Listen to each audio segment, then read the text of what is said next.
Hey everybody, and welcome to Potions Class Part 3. You can see I'm inside in the Potions Lab today, also known as my kitchen. It's only Part 3, but it seems like so much longer. You'll remember actually in the last video, or if you re-watch, you'll find it obviously on the channel. I didn't put a valve onto this guy when I racked it the last time because I thought the fermentation was done, so we're just waiting for it all to settle. One day I did actually open it just to see what it smelled like, and it went psh, like you're opening a can of Coke or something. So there's obviously still a lot of gas in there. So what I've done, rather than putting a new valve on, I've just been off-gassing that regularly until it all died off. The second batch actually died, fermentation-wise, a bit sooner. So that's been racked and ready to go. And this guy finally settled down fully in the last couple of days. So I re-racked it last night into its brand new cauldron, and it's ready for bottling today. So the first thing we need to do is sanitize everything. I was planning on buying a bucket to put all my sanitization stuff into, and then I realized last night as I racked this guy that I now have a free cauldron. So I just lopped the top off this guy. You can see here it says sanitization cauldron, and I'm going to sanitize everything in this guy. To do that we need some chemicals. This is ChemiPro Oxy. It's a powder sanitizer, and it's 4 grams per litre of warm water. So what I've got here is a kettle, 1.7 litres of boiled water, and I've been letting that cool. What I'm going to do now is pour this stuff into this. It'll let it cool faster, and it means that I can top this up and boil more, and then we'll start mixing our chemicals together. Because we're going to be working with chemicals, I'm also going to be working with gloves. And the reason I've got this guy is because instead of trying to sanitize these corks down here and putting your hand into a lot of chemically water, I got this little pan in Deals, I think, and I'm just going to pour some of the sanitization solution into this, sanitize all the corks, and then I'm going to be using this pan along with this pan to make a teeny tiny bain-marie, and that's for sealing the bottles later on. So for now, I'm going to get started with this, and then with this, and I'll get back to you in a minute. What we've done is we poured our hot water from here into here, and then we've topped it up with cold water so it'll be nice and warm. As you can see, probably the sanitization cauldron has buckled slightly because of the heat. I probably should have let it cool down a little bit more, but that's not to worry. I'm going to place this into the sink to make sure nothing spills and everything's kept safe. But first, gloves on.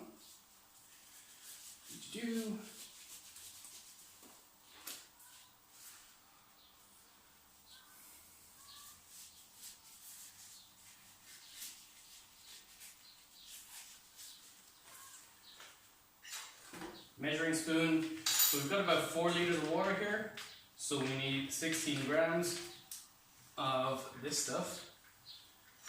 So 1, 2,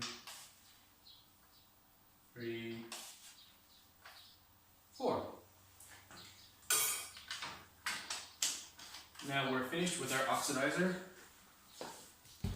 So just pop that over there, and we're going to use a wooden spoon to make sure everything's nice and dissolved in here.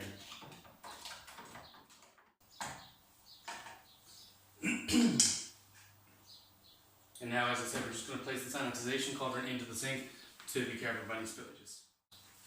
So what I've done is I've mixed my sanitizer, the cauldron's in the sink, I've taken a pan full of it and popped some corks into it so they're sanitizing away. The funnel is in here, sanitizing away, and then I'm going to do these individually. Obviously I'm going to take this cork and pop it in there with the rest. I've got 11 bottles total. I'm not entirely sure how much mead I've got to fill them, so what I'm going to do is I'll sanitize these 1, maybe 2 at a time, but they need 2 to 5 minutes contact time with the sanitizer, so I'm going to leave everything for a few minutes as that happens, and we'll get back to you once that's done. Okay. See you in a minute. Okay, so while my 3 bottles are sanitizing over here on the draining board, and so are my corks, I'm not going to touch them with my good one. They are working away. I want to talk to you about tear tapes. Now, I plan on sealing these bottles with some wax, hence our little bain-marie. What I'm going to do is I'm going to chuck all this stuff into this, put this into a pan of hot water, so it'll melt the wax nice and evenly without diluting it. and that way I'll be able to seal those corks on. But if you ever see a bottle of anything sealed with wax, like Maker's Mark, whatever, always has a little bit of a tab at the edge so it can help peel off. That is known as the tear tape, which is literally just a strip of reinforced adhesive tape. You wrap it around the top of the bottle. When you then wax seal it, that little bit sticks out and you tear it off. I looked into ordering those with a different company actually for my wax, and the tear tapes I was going to get like a sample pack because I didn't care about the colours, so it was going to be I think 50 cents, and then it worked out with I think almost €20 shipping, which is ridiculous, and I wasn't willing to pay that.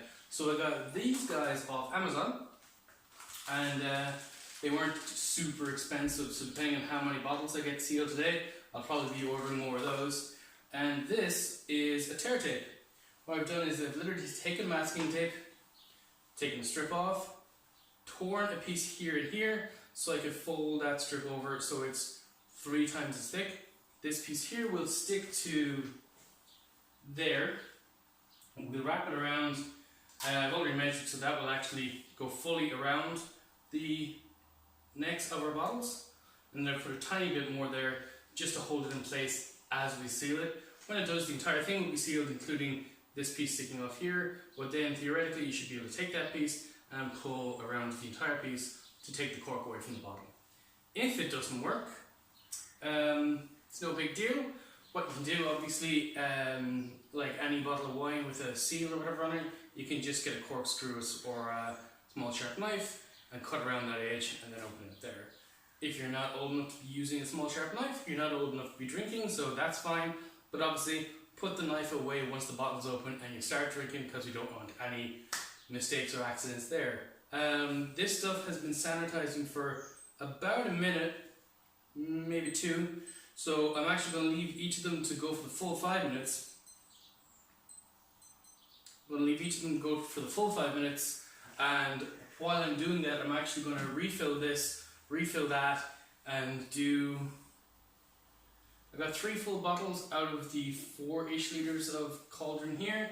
I've got a little bit less than here, so I think this mead will probably go into those 3 bottles, and I'll get another 3 or 4 out of what's over there. So I'm going to sanitize a few more bottles, and I will get back to you then. So, our original 3 bottles are sanitized and ready to go. I have the next 3 sanitizing on the draining board there as well.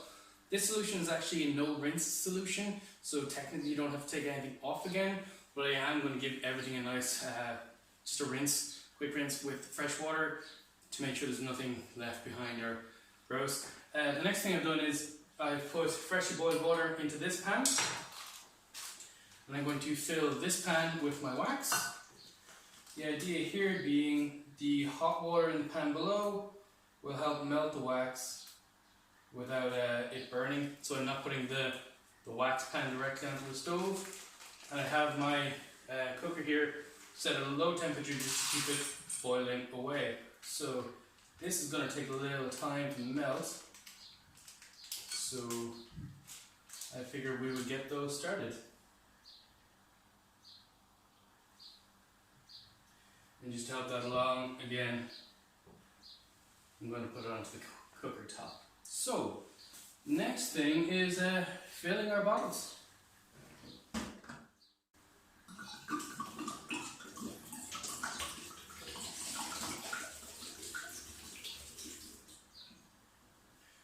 So this one will be our very first bottled mead. And I'd like to keep this one for myself, but I did tell my dad he was going to get it. So, as you can hear there, we're getting the whole ton of gas pouring out, which is nice. I'm going to fill up to about the shoulder, maybe slightly higher, but I don't want to run out, obviously.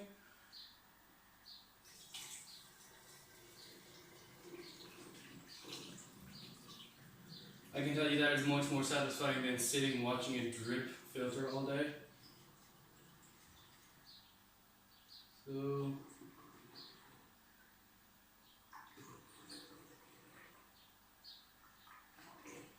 that is number 1.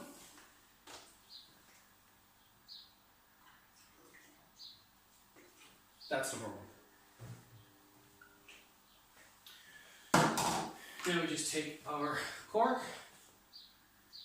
stick it in there, and that will be ready for applying a tear tape and then wax the ceiling later on. I'm pretty proud of that actually. Now let's hope we have enough for the rest. Batch number 2. Also, if anybody's wondering what the bubbling and hissing behind me is, that's our wax melting away nicely there. I'm slightly worried that it might not be deep enough for these. I think there is enough wax there, but I think a narrower, taller container may have been a better choice, but we'll burn that bridge when we get to it.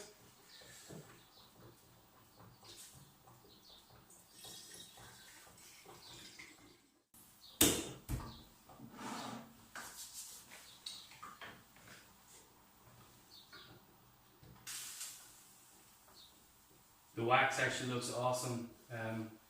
Obviously I'm just waiting for it to fully melt down. Become a little bit more liquid, but I think it'll be a really nice colour.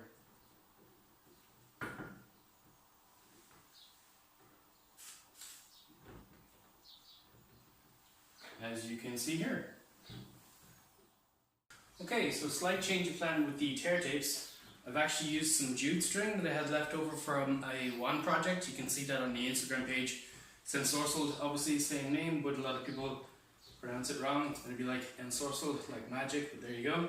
But yeah, so basically stuck a bit of jute to the end, wrapped it around and stuck it onto again.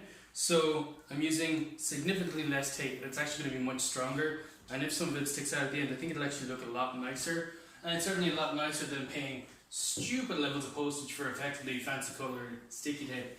So our wax looks pretty much as liquidy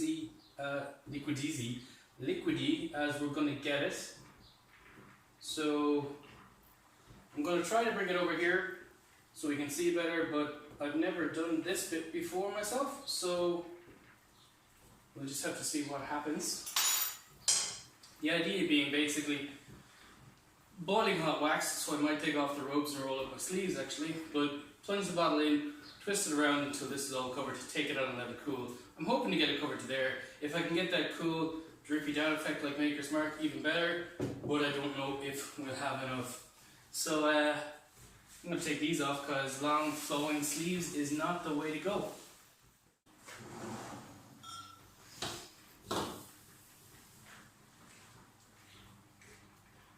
These are technically serving pans, so they're not specifically designed to be carried, and that's why they have metal handles, which obviously if you're cooking with them is ridiculous. The wax is out now though, so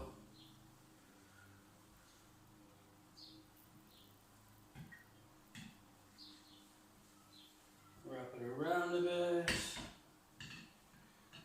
wrap it around some more, and that tear tab there is sticking at the top nicely.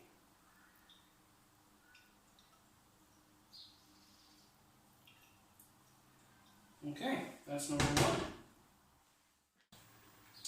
And that's it. Ethan went down as far as I wanted. I've got some nice drippies over here and over here. I would call that a success. I'm turning the cooker off. Going to let that cool down. And because I plan on using the same colour waxes for all... That was a hot one. Because I plan on using the same colour waxes for any of these bottles that I do, I'm just going to leave the excess wax in there, and over time obviously it'll build up and turn up, and that will just be extra wax to use in the future. They don't look great, but I mean, maybe a bit rustic. They are from a potions class rather than a winery. There's actually only one last thing to do. It wouldn't be a Sensorcelled product without the signature S stamp on it, so each one going to get a stamp.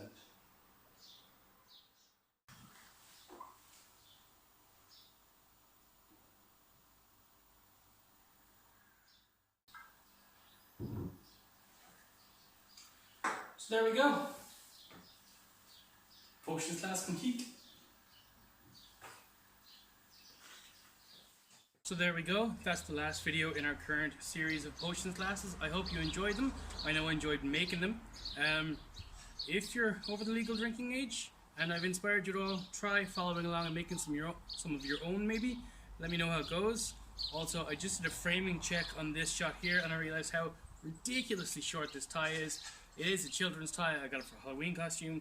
I have my proper Ravenclaw one on the way, so there we go.